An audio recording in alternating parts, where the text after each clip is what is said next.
Animal మూవీకి separate fan base ఏర్పడింది.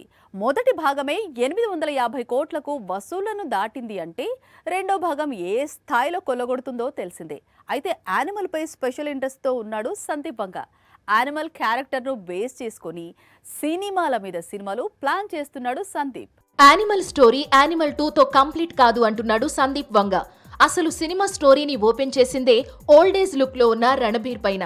అలాంటప్పుడు యానిమల్ బయోపిక్ ఉంటుంది కదా అంటూ హింట్ ఇస్తున్నాడు. సో ఇతను స్టోరీ చెబుతుంటాడు, మీరు వినాల్సిందే. అందుకే యానిమల్ 3 కూడా ఉంటుందని హింట్ ఇస్తున్నాడు సందీప్ వంగ.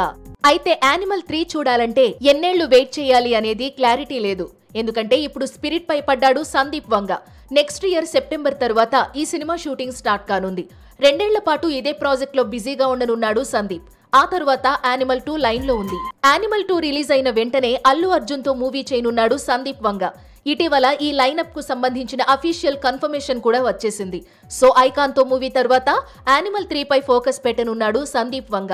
అసలు యానిమల్ లైఫ్ లో ఏం జరిగింది అనేది కంప్లీట్ గా తెలియాలంటే మరో 5-6 ఏళ్లు వెయిట్ చేయాల్సిందేనేమో.